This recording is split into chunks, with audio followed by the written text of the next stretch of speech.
CPU stands for. CPU అనగా answer option 1 central processing unit. CPU అనేది central processing unit. ఇందులో control unit, arithmetic logic unit, memory unit ఉంటాయి. సిపియునే brain of computer అని కూడా అంటారు. Components of a CPU are. CPU యొక్క భాగాలు. Answer option 1 logic unit, control unit, registers. Logic unit, నియంత్రణ యూనిట్, రిజిస్టర్స్. లాజిక్ యూనిట్ అనేది లాజికల్ ఆపరేషన్స్ని పర్ఫామ్ చేస్తుంది. దీనితో పాటు అర్థమెటిక్ యూనిట్ కూడా ఉంటుంది.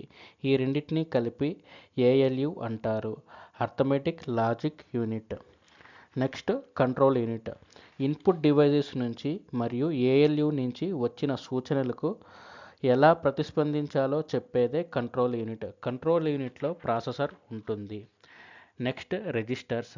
రిజిస్టర్స్ అనేటివి ప్రాసెసింగ్ యూనిట్లో నిర్మించబడిన ఒక రకమైన computer memory. ALU stands for. ALU అనగా answer option 4 arithmetic logic unit. ALU అనేది arithmetic logical unit. Arithmetic unit అనేది అడిషన్స్ని, సబ్ట్రాక్షన్స్ని, మల్టిప్లికేషన్స్ని, డివిజన్స్ని పర్ఫామ్ చేస్తుంది. అలాగే లాజిక్ యూనిట్ అనేది అండ్, ఆర్, నాట్ వంటి లాజికల్ ఆపరేషన్స్ని పర్ఫామ్ చేస్తుంది. MU stands for.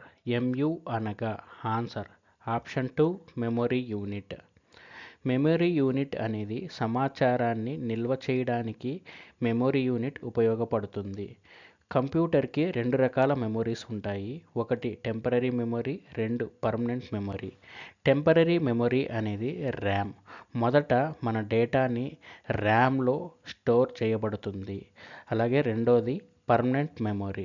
Permanent memory అనేది పర్మనెంట్గా ఉంటుంది. డేటా అనేది పర్మనెంట్గా స్టోర్ అవుతుంది. మరలా యూజర్ డేటాని డిలీట్ చేసే వరకు హార్డ్ డిస్క్లోనే సేవ్ అయి ఉంటుంది. హార్డ్ డిస్క్ అనేది పర్మనెంట్ మెమొరీకి ఒక ఉదాహరణ. The control unit CU and the arithmetic logic unit ALU together are commonly called. Control unit CU మరియు అర్థమెటిక్ లాజిక్ యూనిట్ ALU కలిపి ఈ విధంగా అంటారు. Answer option 4 processing unit. CU అనేది అన్ని యాక్టివిటీస్ని కంట్రోల్ చేస్తుంది. ALU అనేది అర్థమెటిక్ లాజికల్ ఆపరేషన్స్ని పర్ఫామ్ చేస్తుంది.